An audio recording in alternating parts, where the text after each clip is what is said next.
2002 সালে রবিকুমার পরিচালিত পঞ্চতন্ত্রীরম ছবিতে অভিনয় করেন দক্ষিণী সিনেমার জনপ্রিয় অভিনেত্রী রামায়া কৃষ্ণন। ওই ছবির সেটেই পরিচালকের সঙ্গে ঘনিষ্ঠতা বাড়ে, বিয়ের আগেই অন্তঃসত্ত্বা হয়ে পড়েন অভিনেত্রী। যদিও পরিচালক বিয়ে করেননি এ অভিনেত্রীকে। একটি সূত্র জানায়, বিবাহিত হওয়া সত্ত্বেও অভিনেত্রীর সঙ্গে সম্পর্কে জড়ান পরিচালক রবিকুমার। বিষয়টি জেনে ফেলেন রবির স্ত্রী। এক পর্যায়ে রামায়াকে হুমকি দেন পরিচালকের স্ত্রী। এরপরই তাদের সম্পর্কের সমীকরণ জটিল হতে শুরু করে। এক পর্যায়ে পরিচালক রামায়ার সঙ্গে সম্পর্ক শেষ করার সিদ্ধান্ত নেন।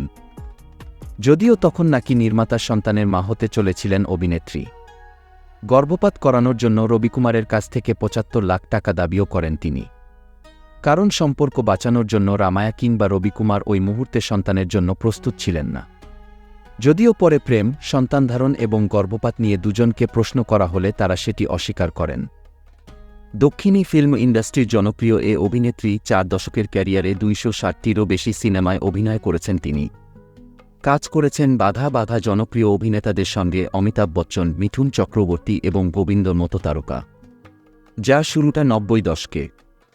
যদিও ক্যারিয়ারের শুরুতেই বিতর্কে জড়িয়েছিলেন তিনি। সেই সময়ে পরিচালকের সঙ্গে তার সম্পর্ক কারোই অজানা ছিল না। একাধিক ছবিতে তিনি রবিকুমারের সঙ্গে কাজ করেছেন। ১৯৯৯ সালে পাডায়াপ্পা ও পাটালি ছবিতে একসঙ্গে কাজ করেছেন দুজন। এ দুই ছবির হাত ধরেই সাফল্যের মুখ দেখেন অভিনেত্রী। ২০০৩ সালে তেলেগু ছবির প্রযোজক কৃষ্ণ ভানুসির সঙ্গে গাঁটছড়া বাঁধেন রামায়া কৃষ্ণন। ২০০৩ সালের ১২ জুন বিয়ে করেন তারা। আর বিয়ের পরেই তাদের কোলজুড়ে আসে এক পুত্র সন্তান, যার নাম হৃত্বিক কৃষ্ণন।